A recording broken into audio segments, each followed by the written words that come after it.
Hey everybody, it's Ryan here from Android Calls. I'm here to my review on the Samsung Galaxy Tab S3. And yeah, it's a nice looking device. I haven't been a fan of tablets in a long time. And I don't know why, it's just kind of odd. But this one gives me some hope, and it gives me a real feel that this might be my next device. Let me just change that here. Now, it doesn't come with the fancy tablet case, so we're not going to talk about that. We're going to talk about the tablet itself for the first time being. It's a 4:3 screen, obviously, 9.7 inches. So this is a sweet spot. I think the old 8-inch tab, Note 8 I used to have, was great, but a little on the smaller side. The 9.7, obviously, because the 4:3 ratio makes it a little more awkward. But I can't believe how thin this thing is. This is really just amazing in terms of how thin this device is. But it still feels sturdy. Like, it doesn't feel like I'm going to break it in any way in terms of the fact that it's still kind of thin. Thin for a tablet, at least. Man, there's been definitely thinner phones. The biggest selling point on this device is the fact that it does come with the S Pen, this new Samsung S Pen.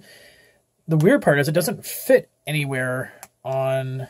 It doesn't plug in somewhere, right? Like the Tab Note 8 I used to have, or any of the Galaxy. It has some magnets, obviously, there. I can hold it there.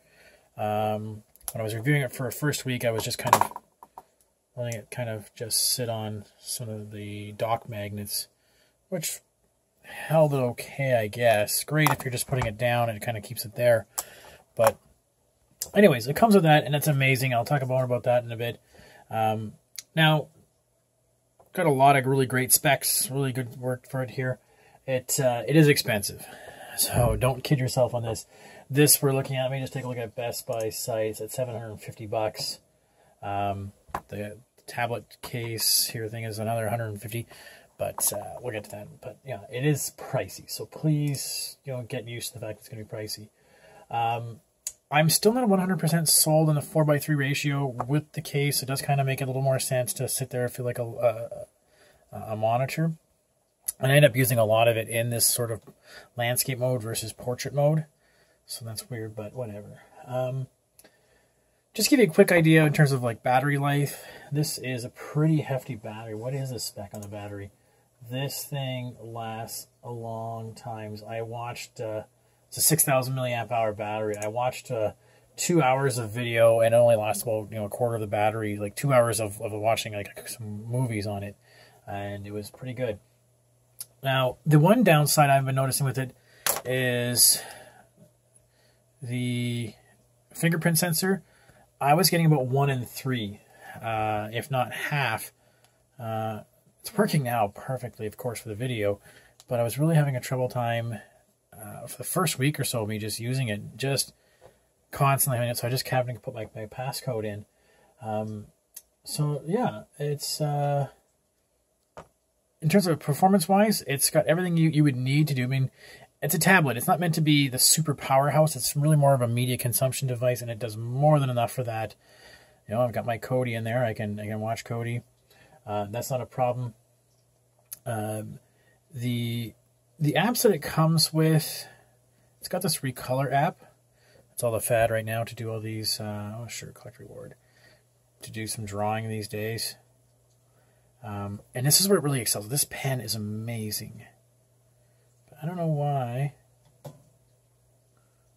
I don't know. It's just this app is just kind of weird.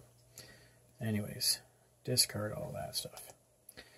I put Auto Sketch on there. It's got Pen Up. Pen Up is sort of just more of a a drawing app. I didn't sign up for it. I'm not a big drawer. I do like using the Samsung Notes, so I was going in there, and I can make notes all I wanted to. I really love that feature. Even if I go to type in, right, I can write in here.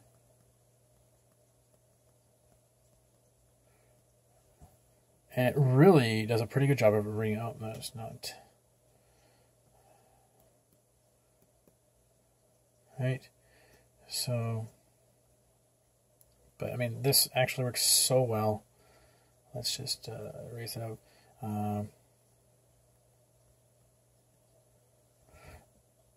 The pen is just so fluid. I really can't stress how well this pen really writes so well.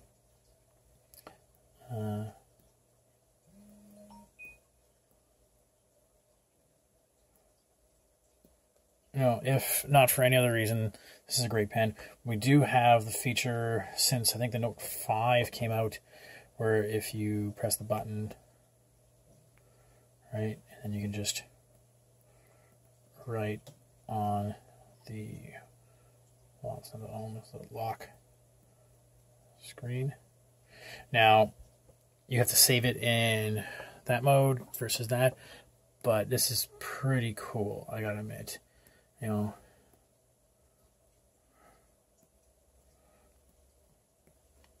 I kind of really like this. That's been really good. Now, in your typical fashion, Samsung's going to give you some apps. Samsung has a lot of apps in there. Obviously, Pen app I would never use personally. Some Samsung Kids, Samsung Plus. But you know what? It's actually gotten a lot better. I mean, days past, Samsung used to be terrible. We've got a lot of Microsoft apps in here. They got a partnership agreement there. We included this Recolor app. You know, that being said, there's a lot of Google apps on here too, right? So, but I don't mind about that. Texture, I can't remember what texture was. But I mean, this handles very fluidly for my sense. One thing I did notice is that if I, let's say, brought up an article here on Feedly, let's just see what Feedly's about. I do notice that this feels like a bit of a wobble. You know, it kind of feels like it's wobbling up and down when you scroll around. So I don't know if that's just a fact of the screen. I noticed some Samsungs have had that issue, but otherwise it's really good. Yeah, I mean, I really can't find a thing to complain about this device. It really holds up about everything I really wanted to do in a tablet. The only, I guess, quirky thing is that for some reason the charger is right here. It's not dead center, so if I put the charger in, it's going right there. It's not, that kind of bugs me as my OCD just kind of kicks in a little bit. It does make sense if I'm putting it here, then I get a few more things out of it. And I guess the only other thing I could really point out is the fact that I really wish there was a way to hold a pen somewhere, because I'm going to lose this pen, keeping it in my pocket or something. That's why I need this case here. We'll talk about that later. But yeah, I mean, it does very fluid.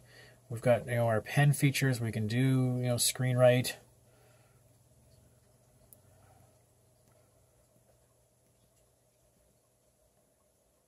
It was pretty cool that, discard this, when I did bring it to actually a work thing I was doing, it was really nice for me to actually, I did a project and we were looking at things and we're trying to work out the project, like, how are we actually going to do this? How are we going to draw out our maps? And I'm like, you know what, I'm just going to take Google Maps and I'm going to draw in Google Maps.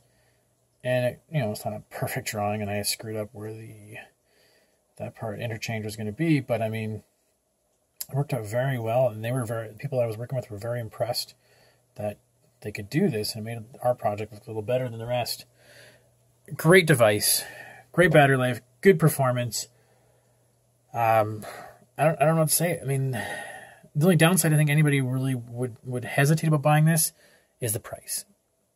$750 is a pretty big pill to swallow for a tablet.